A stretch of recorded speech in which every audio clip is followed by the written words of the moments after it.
کہ یورپ میں جو علم کیمیا میں ترقی آئی وہ جابر بن حیان کی وجہ سے آئی ہے۔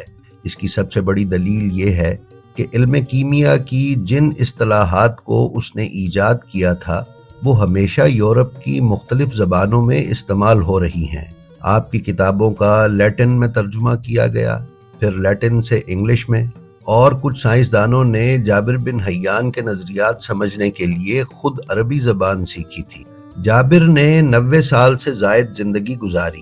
آپ کی وفات کے بارے میں ایک قول یہ ہے کہ آپ نے 195 ہجری میں وفات پائی۔ آپ کی قبر کے بارے میں ایک عربی سکالر ڈاکٹر عارف تامر اپنے مقالے الامام الصادق ملہم الکیمیا میں لکھتا ہے کہ 1972 میں ایرانی اخبار میں یہ خبر آئی تھی، جس کا مفہوم یہ ہے کہ ایران کا ایک شہر الرسنان ہے جو کہ عراق کے مشرقی بارڈر پر واقع ہے۔ یہاں پہاڑ ہیں، تو جہاں ایرانی مزدور سڑک بنانے کے لیے کھدائی کر رہے تھے وہاں انہیں ایک قدیم عمارت ملی۔ وہاں ایک پتھر تھا جس پر یہ نقش تھا کہ یہاں جابر بن حیان کی قبر ہے۔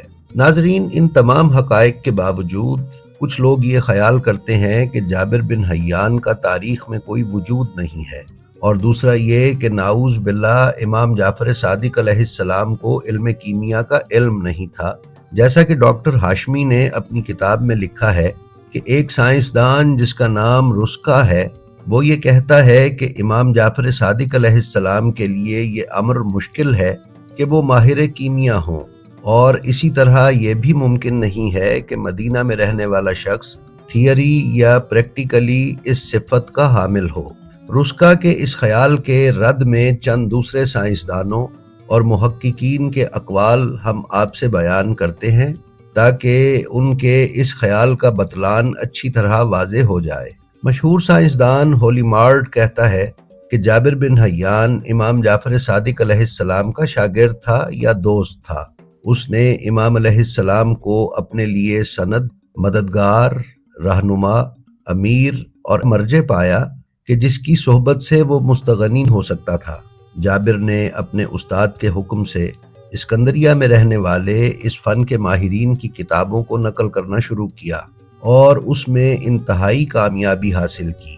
اس لیے ضروری ہے کہ اس کا نام اس فن کیمیا کے بزرگ ماہرین کے ساتھ لیا جائے۔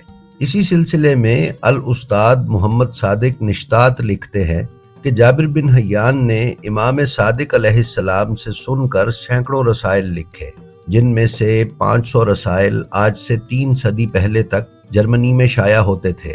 ان میں سے اکثر برلن اور پیرس کی لائبریریوں میں محفوظ ہے۔ جابر کی تصنیفات کی تعداد 3900 تک پہنچتی ہے۔ استاد محمد صادق نشطات کا یہ بیان آپ ان کی کتاب الدلائل المسائل صفحہ 52 پر دیکھ سکتے ہیں۔ کتاب امام جعفر صادق اور ان کا عہد کے صفحہ 250 پر بیان کیا گیا ہے کہ اس عرب دانشور جابر بن حیان کی کتابیں لیٹن زبان میں ترجمہ کی گئیں تاکہ ان تک رسائی ہو سکے، اور انگریز کیمیا دان بریسلی نے عربی زبان سیکھی تاکہ وہ جابر بن حیان کے کارناموں کا خود مطالعہ کر سکے۔ علامہ خیر الدین زرکلی نے امام صادق علیہ السلام پر گفتگو کرنے کے بعد لکھا ہے کہ ان کے شاگرد جابر بن حیان نے آپ کے رسائل پر مشتمل ایک کتاب 1000 صفحے کی تالیف کی۔ اس میں امام علیہ السلام کے 500 رسائل جمع کی۔ ہالینڈ کا سائنسدان فونڈیک کہتا ہے کہ جابر بن حیان عرب کا مشہور ترین کیمیا دان ہے۔ اس نے امام صادق علیہ السلام کی شاگردی اختیار کی تھی۔ یوسف یعقوب سکونی نے لکھا ہے کہ یہ وہ امام ہیں جو اپنے دین اور تقوی کے علاوہ فن کیمیا میں بھی مشہور ہے۔ آپ مسلمانوں کے امام ہونے کی مثالی حیثیت سے بھی متصف تھے۔ ناظرین، اسی طرح ڈونلڈسن نے لکھا ہے کہ جابر بن حیان امام جعفر صادق علیہ السلام کا شاگرد تھا۔ نیز یہ کہ جابر بن حیان نے اپنے استاد امام صادق علیہ السلام کے کیمیا پر 2000 صفحات لکھے ہیں۔ عبداللہ ابن اسعد الیافعی جو مشہور مورخ اور عالم گزرے ہیں، اپنی کتاب میں امام صادق علیہ السلام کے بارے میں گفتگو کرتے ہوئے لکھتے ہیں کہ امام صادق علیہ السلام کے شاگردوں میں سے ابو موسیٰ جابر بن حیان الصوفی الطرطوسی ہے۔ جس نے 1000 صفحات پر مشتمل کتاب لکھی ہے، جس میں امام صادق علیہ السلام کے رسائل ہیں۔ ان کی تعداد 500 ہے۔ ناظرین، شمس الدین احمد بن ابی بکر بن خلقان جو سن 681 ہجری میں فوت ہوئے، امام صادق علیہ السلام کے حالات تحریر کرنے کے بعد لکھتے ہیں کہ امام صادق علیہ السلام کے شاگردوں میں سے ابو موسیٰ جابر بن حیان الصوفی الترسوسی ہے، جس نے 1000 صفحات پر مشتمل کتاب لکھی، جس میں امام صادق علیہ السلام کے رسائل ہیں اور ان کی تعداد 500 ہے۔ یہ اظہار خیال اس نے اپنی مشہور زمانہ کتاب وفیات العیان میں کیا ہے۔ مشہور مصری عالم اور فقیہ ابو زہرہ مصری نے اس مسئلے پر طویل بحث کی ہے، اور اس ضمن میں وہ لکھتے ہیں کہ امام صادق علیہ السلام سائنس کو بھی گہرائی تک جانتے تھے، کیونکہ وہ جابر کے رسائل پر حکم لگاتے تھے، کبھی تصدیق کرتے اور کبھی پڑھتے ہوئے خاموشی سے آگے گزر جاتے تھے۔ بلا شبہ یہ ایسے شخص کا تصرف ہوتا ہے جو موضوع سے کما حقہ واقف ہو، اور آپ کی خاموشی جاہل کی خاموشی نہ ہوتی جو اس کے اسرار و رموز کو جانتا ہی نہ ہو۔ ناظرین، ان تمام بیانات سے یہ بات واضح ہے کہ جابر بن حیان نے علم کیمیا امام جعفر صادق علیہ السلام سے سیکھا ہے۔ ان بیانات سے دو چیزیں واضح ہوتی، ایک تو یہ کہ جابر بن حیان نے شاگرد بن کر امام عالی مقام سے علم کیمیا سیکھا، اور دوسرا یہ کہ جابر کے معلم علم کیمیا میں فقط امام صادق علیہ السلام ہی ہیں۔ ناظرین، سائنسدان یہ کہتے ہیں کہ کسی کیمسٹ کی قابلیت کا اندازہ اس بات سے نہیں لگایا جا سکتا کہ اس نے کیا کیا پڑھا ہے، بلکہ اس بات سے لگایا جاتا ہے کہ اس نے تجربے کے ذریعے کیا کچھ ثابت کیا ہے۔ جابر نے اپنی کتابوں میں فولاد بنانے، چمڑا رنگنے، دھاتوں کو صاف کرنے، موم جامہ بنانے، لوہے کو زنگ سے بچانے کے لیے اس پر وارنش کرنے، بالوں کا خضاب تیار کرنے اور اسی قسم کی درجنوں مفید چیزیں بنانے کے طریقے ایجاد کیے۔ کیمیائی آلات میں جابر کی سب سے اچھی ایجاد قرائے امبیک ہے۔ یہ کشید کرنے والا ایک آلہ ہے جس سے عرق کو کشید کرنے اور ست یا جوہر تیار کرنے کا کام لیا جاتا تھا۔ اس آلے میں جو برتن استعمال ہوتے تھے ان میں سے ایک قرعہ اور دوسرے کو امبیک کہتے تھے۔ قرعہ عموماً صراحی کی شکل کا ہوتا تھا جس کے ساتھ ایک لمبی نالی لگی ہوتی تھی۔ دوسرا حصہ پہلے پر اچھی طرح آ جاتا تھا، یعنی فٹ ہو جاتا تھا۔